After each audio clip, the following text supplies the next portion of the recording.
Welcome to Arsenal Kids Podcast.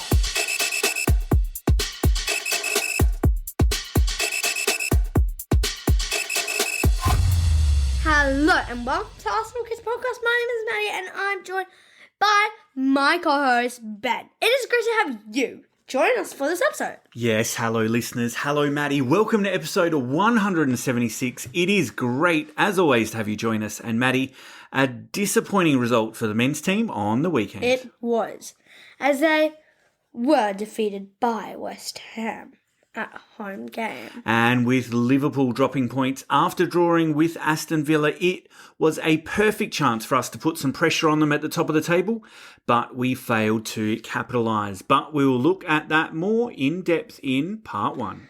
And then part two? Let's do a player profile on current men's team player Leandro Trossard. But before we get to looking at the game and Leandro in more detail, we would love for you to share our podcast with others, no matter where you listen, and you should find a share button. It'll be great for you to be able to hit that and help us to grow our Arsenal Kids community together. We would love for you to join us on this adventure together. We would indeed. And Maddie, straight into the game review for the men's team, who are the only team playing at the moment, while the women's team are on an international break, and we're going to cover how they've gone on that break in our next episode. But the men's team, they hosted West Ham at home.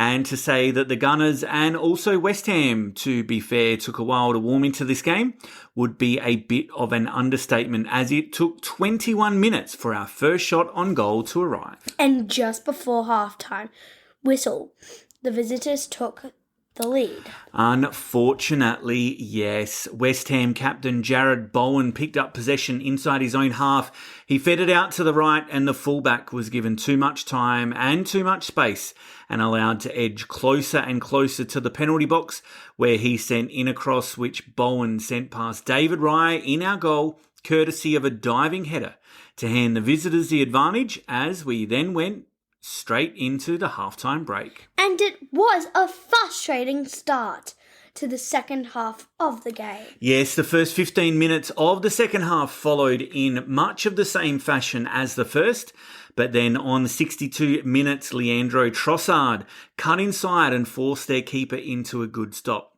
But then with 20 minutes to go, our task of getting anything out of the game became a lot harder when we were reduced to 10 players. Miles Lewis-Skelly was caught in possession on the halfway line by Mohamed Kudus, and Lewis-Skelly then pulled the attacker down. The referees first gave a yellow card, but after a VAR review, he upgraded his decision to a red card. It meant that we played the last 20 minutes with 10 men, and West Ham allowed us most of the ball as they soaked up the pressure and protected their lead. And despite us huffing and puffing, we really did not do anywhere good enough in order to try and blow their wall down and get anything from this game. We didn't do it with 11 players on the pitch, and we definitely couldn't do it with 10. But Ben, there was two highlights from the game at the end. There was, Maddie. We had the first one, the return to action of Ben White, who was introduced with about 5 minutes to go, and it was great to see him back on the pitch after a lengthy layoff due to injury and subsequent surgery. And then we had, for me, the highlight of the game, which really is embarrassing when you think about it, but that was assessing the speed of our goalkeeper, David Raya. How fast was he? Well, Maddie, after Raya came up for a corner at the end of the game, the ball was cleared and a foot race ensued between Raya and West Ham attacker Ward Prowse. I don't think I've ever seen a goalkeeper move so quickly, as Raya not only bet him to the ball, but then put a move on him to evade the pressure and pass it out of trouble. A great bit of pace and skill from our keeper, but to be honest, Maddie, I think I would have just preferred that we won this game. Because what does this mean for the team, Ben? Well, Maddie, with Liverpool having also now played an extra game, it means that they have an 11-point advantage at the top of the table.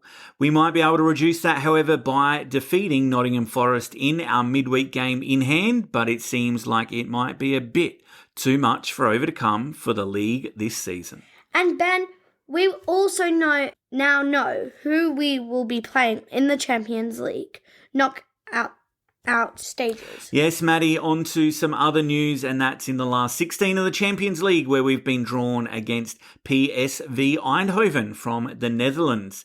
That's going to be a two-legged game, which is going to take place in early March. The first game will take place at the Philips Stadion on March 4, before the return leg at Emirates Stadium on March 12. Okay, well, let's leave it there for part one. We'll be right back after this with part number 2.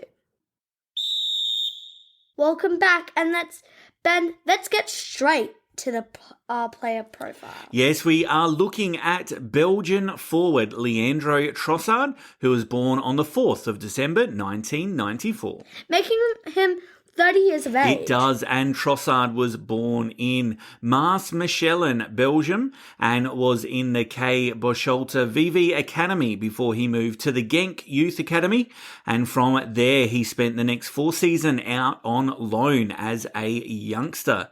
Firstly to Lommel United, then to Westerlo, then Lommel United again, and finally to OH Leuven, before returning to Genk for the 2016-17 through to the end of the 18-19 season, making 83 appearances, before on the 26th of June 2019, he was signed by Brighton and Hove Albion in the Premier League. He spent 4 years at the Seagulls before Arsenal came knocking. And it came after his relationship with the club had deteriorated after the manager said he would drop the player for leaving a training session without permission.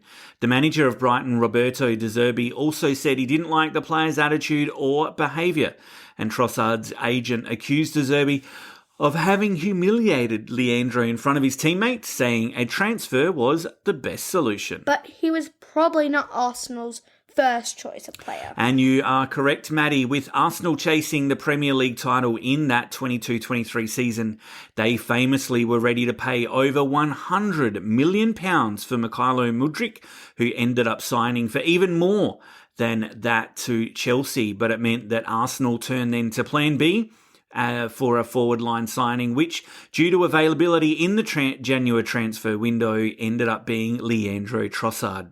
And they paid a fee of £27 million for the player. And he was given shirt number 19 by the club. He was, and he made his debut just 2 days after signing for the Gunners in a 3-2 win over Manchester United, before scoring his first Gunners goal on the 11th of February 2023 against Brentford. And here's an interesting fact, Matty, as on the 12th of March, he became the first player in Premier League history to provide a hat-trick of assists in the first half of a game away from home. Pretty good stuff from our new forward for the club, and he ended that first half season with Arsenal with 1 goal and 10 assists. Last season, he had even more output. Yes, and that included him scoring in his first ever Champions League goal, and that was on the 20th September 2020. And helped the Gunners to the quarterfinal stage of the competition. He continues to remain a versatile and technically gifted forward for Arsenal, capable of playing really across the front line, but he often excels as a left winger or as a false 9. His strengths lie in his intelligent movement, his close control, and his ability to link up play effectively, which makes him a valuable asset in breaking down compact defences. Trossard is particularly adept at finding space in the box and finishing with both feet, often chipping in with crucial goals and assists. His quick decision-making and creativity also make him a great fit for Arsenal's fluid attacking style.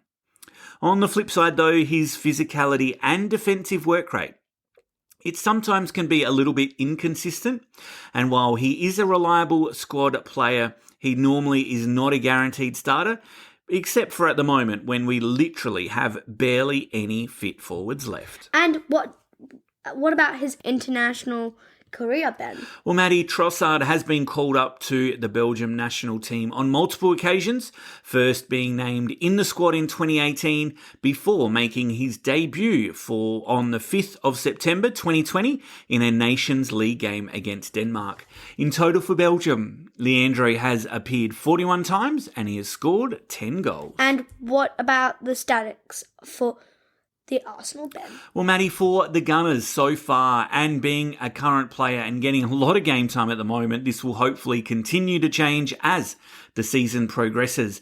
But he has appeared a total of 106 times in all competitions for Arsenal, scoring 23 goals along the way, including 5 so far this season. And an interesting fact for us, Ben? Well, Maddie, interesting fact is Leandro has a passion for tattoos. He's got several inked across his body, each with personal significance. One of his most notable ones is a large piece on his back, which features an angel. He can also speak fluently in Dutch, French, and English, an impressive skill, and it allows him to communicate well with all his teammates. Okay, well, let's wrap it up for this episode. Thanks again for joining us on Arsenal Kids Podcast. Before we sign off, we want to express our gratitude for your continued support. If you haven't already, please follow, like, and subscribe so you don't miss us in the future. Remember, your love for the beautiful game is what fuels our passion. We would love for you to spread the word about Arsenal Kids Podcast. Yes, please share our podcast with other Arsenal kids you know and help us to grow this amazing community together. We hope to join you back on the pitch again soon. Keep the spirit of the game alive, and until next time, Goodbye.